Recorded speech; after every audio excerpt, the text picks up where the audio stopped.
네, 교파 한눈에 보기. 네, 6번째 시간이죠. 네 번째 교회, 개신교회 네 번째 교회, 침례교회를 다룹니다.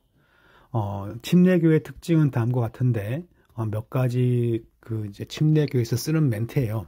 첫째는 교회를 거듭난 신자들의 모임이다. 말은 되게 간단한데, 이것은 거듭남을 외적으로 보여주지 못하는 자는 안 된다. 즉 신앙 고백의 근거에서 침례를 베풀고 그 침례를 받은 자가 교회 멤버가 된다. 이것을 이제 그냥 쉽게 들으면 되게 쉬운 말인데, 즉 유아는 침례를 베풀 수 없다. 그와 같은 주장을 합니다. 그래서 이 거듭남을 증명할 수 없는 유아는 세례를 주는 걸 반대하고, 그래서 신앙 고백을 할 수 있는 그런 사람들만 교회 멤버가 된다. 그렇게 보고 있습니다. 두 번째는 세례와 성찬을 상징으로 봅니다. 상징. 저희 장로교는 세례와 성찬을 그리스도의 죽음과 부활을 상징하지만 주님께서 그 자리에 특별히 임하셔서 영적 임재설을 말하고 있는데, 이 침례교는 그냥 상징일 뿐이다. 그렇게 생각합니다.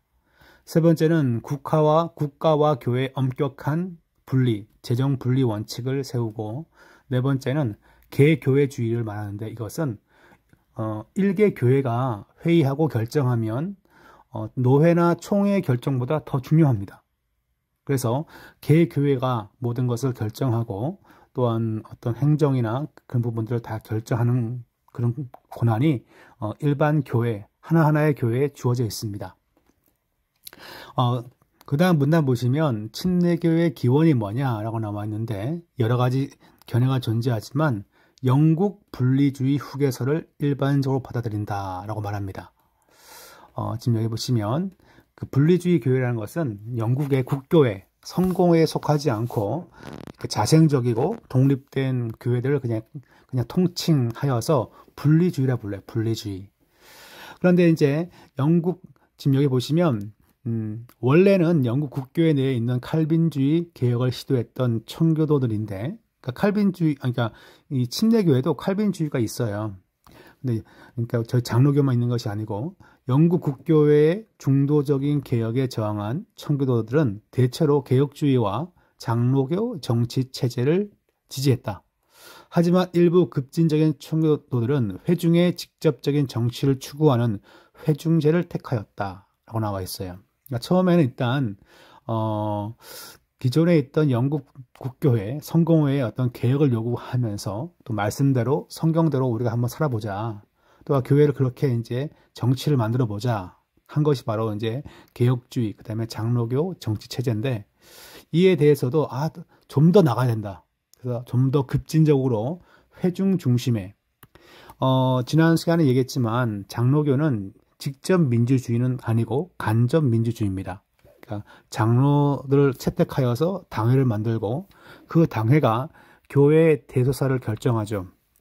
물론 큰 문제는 재직회나 공동의회에서 결정하지만 소소한 것들은, 가령 이번에 교육관에 샤시가 망가졌는데 그걸 누가 업체를 설정할 것인가, 그 샤시 비용이 얼마 들지도 않기 때문에 그런 것을 전체 공동의회에서 정하는 것은 비합리적이고, 비합리라기보다는 비생산적이죠. 그래서 그런 부분들을 당회에 다 이렇게 위임하는 거예요. 근데 그게 이제 이 장로교 정치 체제의 그런 모습인데, 이 신대교는 그런 것보다는 회중 전체가 다 교회의 모든 것을 결정도 하고 신앙 고백이나 신학적인 부분도 다 결정합니다.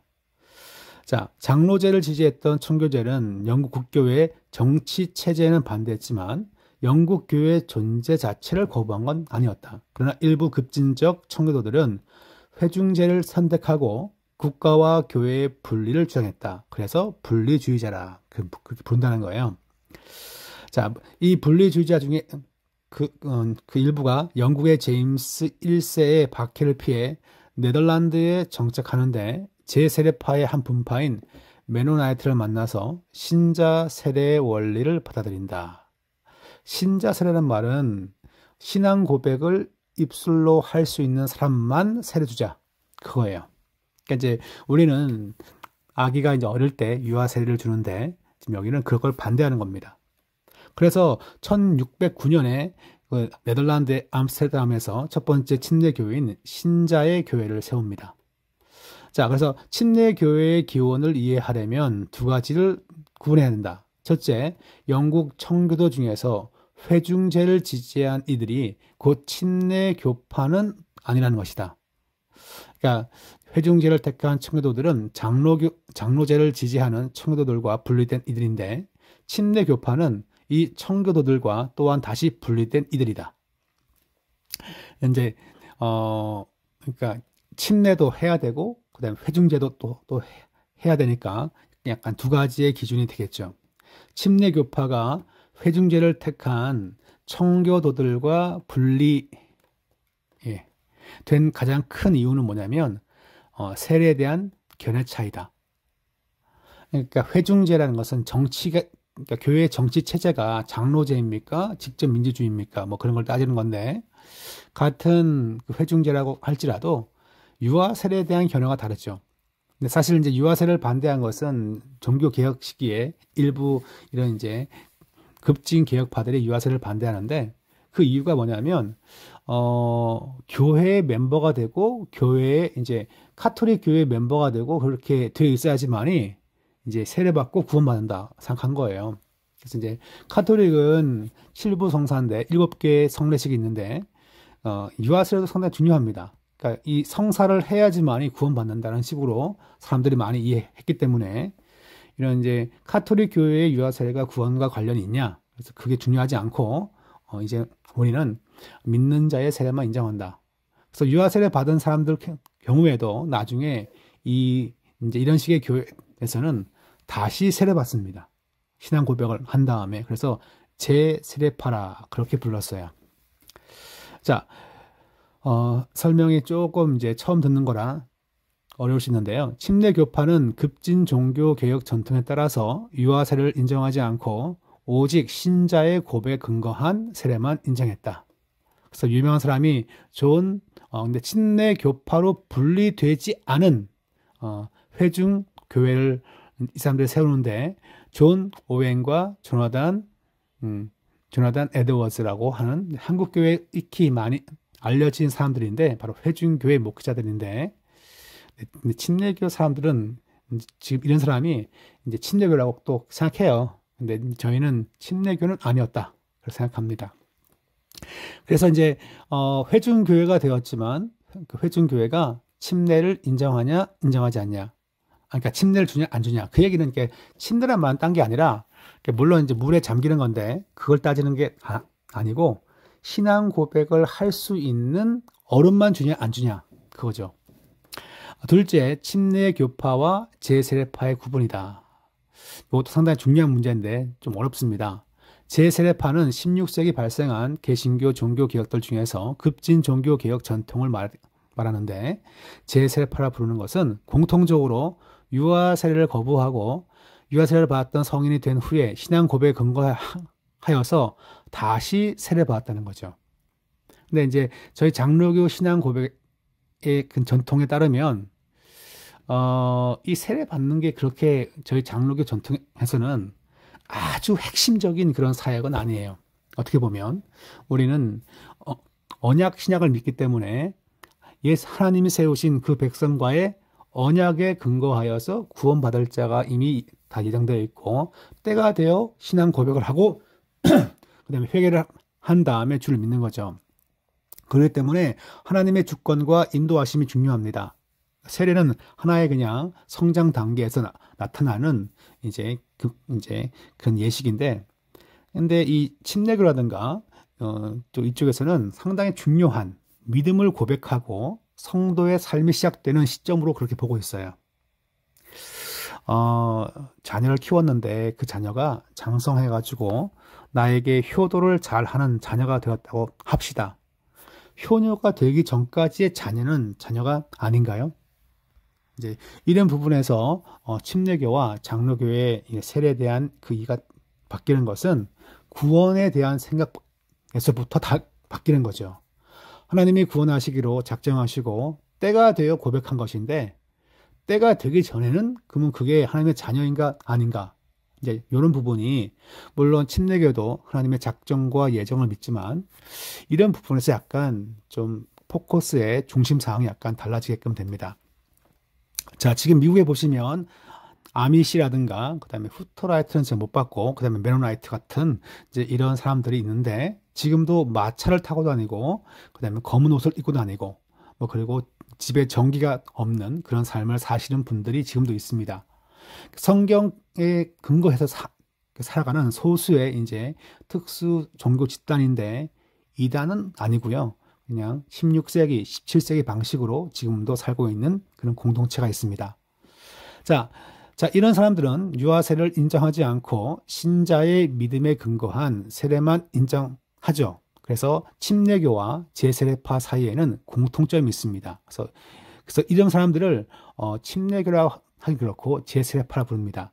엄격히 엄연히 이제 이 제세례파와 침례교는 다릅니다. 그래서 아미시는 제가 예전에 한번 설교할 때 아마 사진을 보여드렸는가? 검은 마차에 검은 옷을 입고 다니는 분들이 있어요. 지금도.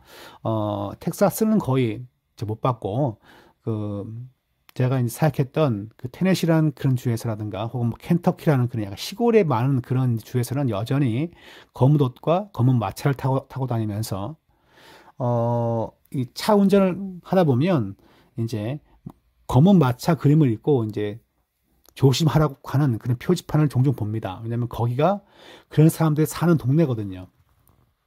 그래서 상당히 좀 가난하게 살고 있어요.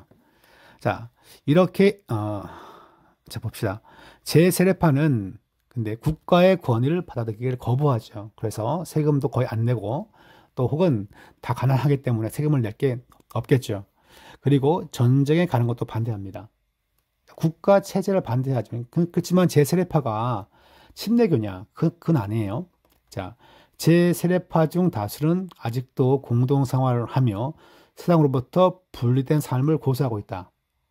예전에 봤던 영화에서 아줌마가 그러는 거죠. 우리는 버튼을 사용하지 않는다. 그러니까 셔츠나 그런 거 만들 때 작은 단추를 달죠, 그죠? 단추가 있어야 저희도 제가 지금도 새벽기도 마치고 새벽기도 때 입었던 셔츠를 바꿔 입지 않았는데 셔츠에 보면 단추가 많이 달려 있죠. 근데 사실 단추라는 것은 현대 공장에서 만든 거죠, 그죠? 그래서 이제 이 제세례파 공동체에 보면 중국에서 옛날에 그 옷처럼 매듭을 만들어 가지고 그렇게 후크를 다는 그런 방식으로 지금도 옷을 입고 있어요. 단추를 사용한 옷은 맵시가 나서 좋지만 단점은 그걸 내가 사야 되죠, 그죠? 그 때문에 세상과의 거래를 반대하고 자신들만의 신앙 전통을 지키는 가운데 제세례파가 있는데 이 제세례파 역시 이제 침례를 준다. 그리고 제세를 준다. 유아세를 반대한다는 거죠. 예.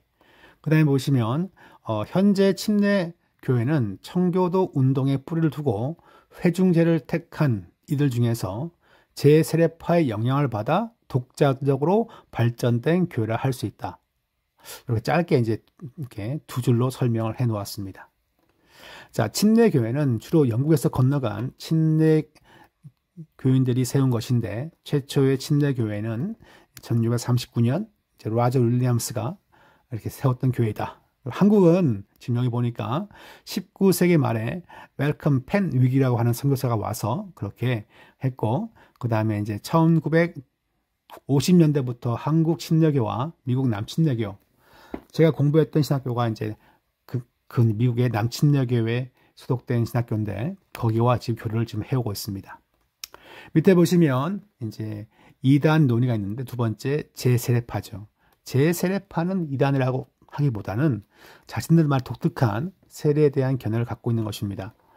제세례파라는 명칭이 낯선 분도 계시지만 그 말 뜻은 그냥 세례를 다시 받는다는 거예요. 1527년에 보시면 그들의 신앙 고백서에 잘 나타나 있는데 뒤에 보면 나와 있을 것입니다. 예, 왜 세례를 다시 받냐? 그러니까 개종하여 자신의 죄가 그리스도에 의하여 용서받았다고 믿는 자들에게만 세례를 베풀어야 한다. 그러니까 중세교회는 그냥 그 마을에 태어나면 다 세례받고, 그냥 다 그랬어요. 근데 나중에 신앙이 성장하면서, 내가 어릴 때 받은 거 난 몰라.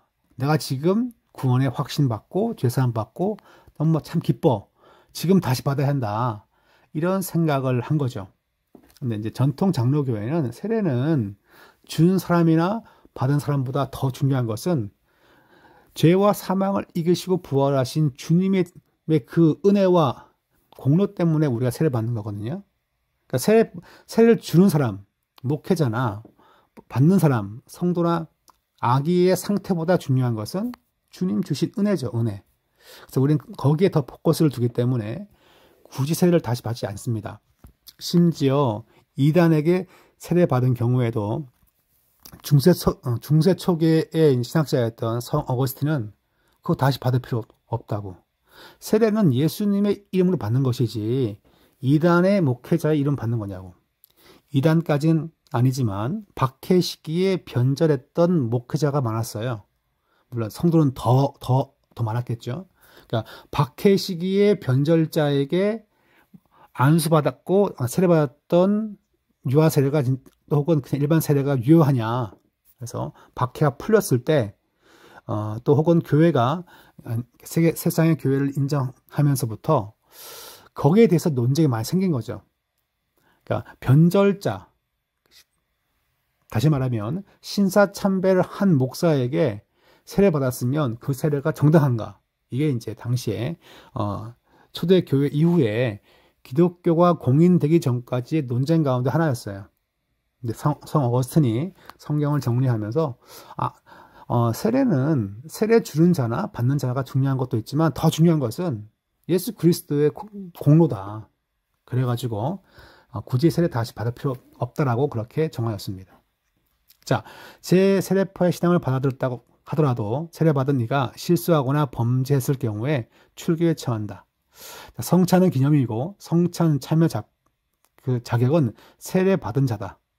신자는 사탄의 세상에 심어놓은 악과 죄로부터 스스로 성별해야 하고 어떤 무기를 사용해서는 안 된다. 아까 나왔죠. 그래서 전쟁 참여를 반대합니다.